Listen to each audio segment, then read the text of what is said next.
அந்த ஃப்ளைட்டில் இருந்த 300 பேருமே ஒரே நாள் நைட்டில் காணாமல் போயிருக்காங்க. அதுலேருந்து தப்பிச்ச ஒரே ஒரு ஆள் டாக்டர் மீரா. ஆனால் அவங்களையும் கவர்மெண்ட் மூடி மறைச்சு ஸ்ட்ரைக்கோன்னு சொல்லி ஹாஸ்பிட்டலில் அடைச்சாங்க. இந்த மாதிரி நிறைய ட்விஸ்ட் அண்ட் டர்ன்ஸ் கொண்டது தான் இந்த ஸ்டோரி. நிழல் வீரன் உங்களை பயமுறுத்த வருகிறான். வாங்க வீடியோ குழப்பலாம்.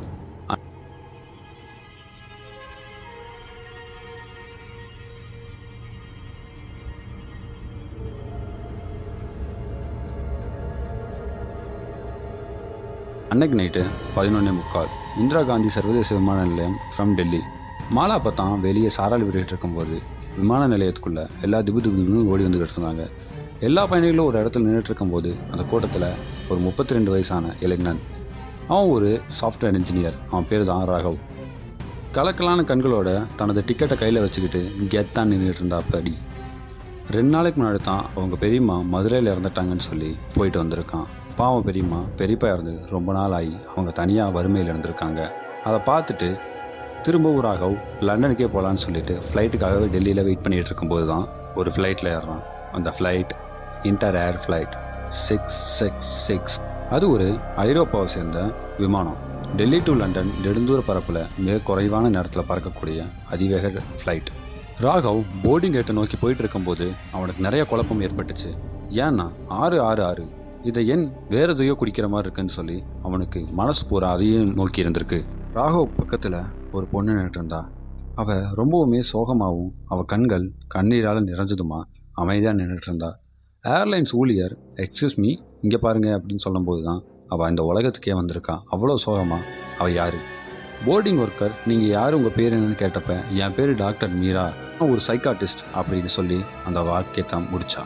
ஒரு வழியாக செக்கிங்கெல்லாம் முடிஞ்சு நைட்டு ஒரு 1 மணிக்கு ஃப்ளைட் கிளம்ப ஆரம்பிச்சிருச்சு. ஃப்ளைட்டில் 300 பேர்த்துக்கு மேலே உட்காந்துருந்தாங்க. அப்போ அங்கேருந்து ஒரு ஆங்கிலேயர், இந்த ஃப்ளைட்டோட நம்பர் கொஞ்சம் வித்தியாசமாக இருக்குல்ல, 666, இது ஏதோ பேட் சைன் மாதிரி இருக்குது. 1900 தான் இந்த மாதிரிலாம் பேர் வச்சுக்கிட்டு இருந்தாங்க. இந்த காலத்தில் எப்படியா வைக்கிறாங்க அப்படின்னு அந்த ஆங்கிலேயர் பேசிக்கிட்டு இருக்கும்போது ராகவ் இதை கேட்டு சிரிச்சுக்கிட்டே வந்துக்கிட்டு இருந்தான். ஆனால் அவனுக்கு தெரில அதுக்கப்புறம் வரப்போகிறதெல்லாம் ரொம்பவுமே பயங்கரமாக இருக்கும்னு. 30,000 அடி உயரத்தில் ஃப்ளைட் ஸ்டேபிள் ஆன உடனே ஒரே ஒரு பேசஞ்சர் மட்டும் திட்டுக்குன்னு எந்திரிச்சாரு. என்னடான்னு பார்க்கறதுக்குள்ள ரெஸ்ட் ரூம் பார்க்காம குடுன்னு ஓடினாரு. ஆனால் ரொம்ப நேரம் ஆகியும் அந்த பேசஞ்சர் திரும்பி வரவே இல்லை. என்ன ஆச்சுன்னு சொல்லி ஏர்ஹோஸ்டர் போய் அந்த ரெஸ்ட் ரூம் செக் பண்ணி பார்க்கும்போது அவர் உள்ளேருந்து எந்த சவுண்டுமே கொடுக்கவும் இல்லை. ப்ளீஸ் திரும்பி வாங்கன்னு சொல்லிக்கிட்டே இருக்கும்போது வேற ஒரு சம்பவம் நடக்க ஆரம்பிச்சிருச்சு. டைம் கொஞ்சம் கொஞ்சமாக நகர விமானமும் அதோட பாதையிலேருந்து தடமாறிக்கிட்டே போச்சு. லண்டன்லேருந்தும் எந்த மெசேஜும் ரிசீவ் ஆக மாட்டேது. கிரவுண்டில் இருந்தும் எந்த மெசேஜும் ரிசீவ் ஆகலை. இதெல்லாம் பார்த்த பேசஞ்சர்ஸ் ரொம்பவே பயந்துட்டு ஒரு சின்ன பொண்ணு அழுகவே ஆரம்பிச்சிட்டா. ராகவுக்கு ஒன்றுமே புரியாமல் அவன் மண்டையே சுற்றிடுச்சு. இந்த ஃப்ளைட்டில் என்ன நடக்குது ஏது நடக்குதுன்னு ஒன்றுமே புரியாமல் அங்கே இங்கேயும் திரும்பி பார்க்கும்போது ஃப்ளைட்டில் இருந்த லைட்டெல்லாம் பிளிங்க் ஆக ஆரம்பிச்சிருச்சு. ஃப்ளைட்டுக்குள்ளேயே நிறையா வினோதமான சத்தங்களும் நிறையா வகையான நிழல்களும் தெரிய ஆரம்பிச்சிருக்கு. ஒவ்வொருத்தரும் பயத்தோட உச்சிக்கே போய் அலறி அடிச்சுக்கிட்டு உட்காந்துருக்கும் போது ராகவ் மட்டும் மீரா கிட்ட போய் இங்கே என்ன நடக்குதுன்னே தெரியல மீரா அப்படின்னு ராகவ் சொல்லவுமே மீரா மெதுவாக புன்னரிச்சிட்டு இதை நீங்களுமா பார்த்துக்கிட்டு இருக்கீங்க அப்படின்னு கேட்டா. ராகவுக்கு ஒன்றுமே புரியாமல் என்ன சொல்கிறீங்கன்னு கேட்டப்ப நான் இதே விமானத்தில் தான் 1998 பறந்துருக்கேன் அப்படின்னு சொல்லி ராகவுக்கு பெரிய ஷாக்காக ஒன்று தூக்கி கொடுக்குறா. ஆமாம், நான் 1998 இதே ஃப்ளைட்டில் ஆல்ரெடி பறந்துருக்கேன். ஆனால் நான் சாகவே இல்லை. அப்போ என் கூட ஒரே நைட்டில் 300 பேர்த்துக்கு மேலே காணாமல் போயிட்டாங்க. நான் மட்டும்தான் உயிரோடு இருந்தேன். என்னை கவர்மெண்ட்டில் இருந்து கண்டுபிடிச்சி என்னைய பைத்தியக்காரின்னு சொல்லி ஹாஸ்பிட்டலில் சேர்த்திட்டாங்க. நான் ரொம்ப வருஷமாக இப்படியே தான் இருக்கேன். ஆனால் உண்மை என்னென்னா இந்த ஃப்ளைட் ஒரு என்டிட்டி, அதாவது அர்பன் லெஜண்ட் மாதிரி. இந்த ஃப்ளைட் 1990களிலேயே தண்ணிக்குள்ளே போயிடுச்சு. ஒவ்வொரு 4 வருஷத்துக்கு ஒருக்காவும் இந்த ஃப்ளைட் வெளியே வந்து இந்த மாதிரி நிறையா பேசஞ்சர்ஸை கூட்டிகிட்டு வரும். அப்படி ஒரு அர்பன் லெஜண்ட் தான் இந்த ஃப்ளைட். இதுக்கு தனியாக உயிர் இருக்குது. இது ஒரு என்டிட்டி. இதை கேட்ட ராகவ் பயத்தோட உச்சிக்கே போய் நீங்கள் என்ன சொல்கிறீங்கன்னு கேட்ட அடுத்த செகண்டே ராகவ் மயங்கி விழுந்துட்டான். அதிகாலை 3:12 இருக்கும். அப்போ வானம் முழுக்கா ஒரே இருட்டு. இங்கே என்ன நடக்குதுன்னே ஒன்றுமே புரியாமல் எல்லாரும் கனவு கண்டுகிட்டு இருக்காங்க. இதை கனவுன்னு சொல்ல முடியாது, ஏன்னா இது ஒரு வகையான உண்மை நிகழ்வு தான் நடந்துக்கிட்டு இருக்கு. ஒரு பேய் மாதிரி முகம் கொண்டு சிறகுகளோட பறந்து வந்து, அது ஏஞ்சல்ஸ் கிடையாது, டீமன்ஸும் கிடையாது, அது ஒரு புது வகையான உயிரினம் அந்த மாதிரி கூட சொல்லலாம். அப்படியெல்லாம் பறந்து வந்து ஒவ்வொரு பேசஞ்சர்ஸையும் கழுத்தை கடித்து கொன்னுக்கிட்டு இருக்குது.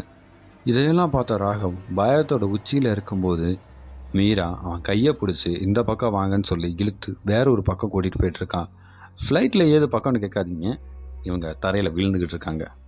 ஒவ்வொரு பேசஞ்சர்ஸுக்கும் ஒவ்வொரு விதமான கனவுகள் தோன்ற ஆரம்பிச்சிச்சு. ராகவ் தன்னோட பெரியம்மாவை பார்த்தான். இன்னும் சில பேர் அவங்க சொந்தக்காரங்களை பார்த்தாங்க. அப்பா, அம்மா, ஃபேமிலி, ஃப்ரெண்ட்ஸ், இந்த மாதிரி நிறைய பேர் இறந்து போனவங்கள அவங்க பார்த்துக்கிட்டு வந்துட்டு இருக்கும்போது மீரா ராகவை எழுப்புனா. அலறி அடித்து எந்திரிச்ச ராகவ், இது ஃப்ளைட் இல்லை, இது அந்தர் மண்டல இடைவேளி, அதாவது உயிரும் மறையும் சந்திக்கிற இடம். ஃப்ளைட்டில் வந்த எல்லாருமே அங்கே தான் இருக்காங்க. அந்த உலகத்தில் வானம் இல்லை, காலநிலை இல்லை, வெளிச்சூழல் இல்லை. அங்கிருந்த ஒரு தாள், அதில் ஒரு பட்டியல் மட்டும் இருக்குது. எஸ், அந்த ஃப்ளைட்டில் ட்ராவல் பண்ண அத்தனை பேர்த்தோட பேருமே அதில் தான் இருக்குது. ராகவ் பேர், மீரா பேர், எல்லாத்தோட பேரும் அந்த பட்டியலில் இருக்குது. அந்த அந்தர் மண்டல இடைவெளியில் ஒரு சைடு ஏஞ்சல்ஸும் இன்னொரு சைடு டீமன்ஸும் சொல்கிற சாத்தான்களும் நிறையாவே இருந்துச்சு. அதுங்கெல்லாம் நேரில் பார்க்க ரொம்பவுமே கொடூரமாக தெரிஞ்சது ஒவ்வொரு பேசஞ்சர்ஸ்க்கும். அப்போ மீரா ராகவை பார்த்து, நீ இங்கேருந்து ஹெவனுக்கு போ, நான் திரும்பியும் அந்த ஃப்ளைட்லேயே போக போகிறேன் அப்படின்னு சொல்லி பயமுறுத்திட்டா. ராகவ் ஏன்னு கேட்டப்ப, எனக்கு இதுதான் பிடிச்சிருக்கு, நான் அந்த ஃப்ளைட்டில் தான் இருக்க போகிறேன்னு சொல்லிட்டு அந்த ஃப்ளைட்டுக்குள்ளேயே திரும்பவும் ஏறினா. அந்த ஃப்ளைட்டும் தன்னால் திரும்பவும் அதோட ட்ராவலை ஆரம்பிச்சது. ஃப்ளைட் நம்பர் 666 ரேடாரில் தெரியவே இல்லை. அந்த ஃப்ளைட் நம்பர் 666 இன்னும் அந்த வான்வெளியில் தான் பறந்துட்டு சுற்றிக்கிட்டே இருக்குது. நிறைய பேர்த்தோட உயிரை காவு வாங்கிருக்கு. ராகவ் உயிரோடு தான் இருக்கானா, இல்லை உண்மையிலே அவன் செத்துட்டானா? நீங்கள் என்ன நினைக்கிறீங்கன்னு கமெண்ட்ஸில் சொல்லுங்கள். வீடியோ பிடிச்சிருந்தால் லைக் பண்ணிக்கோங்க, சேனலை சப்ஸ்கிரைப் பண்ணிக்கோங்க. தேங்க்யூ ஃபார் ஆல் வாட்ச் பண்ணதுக்காக.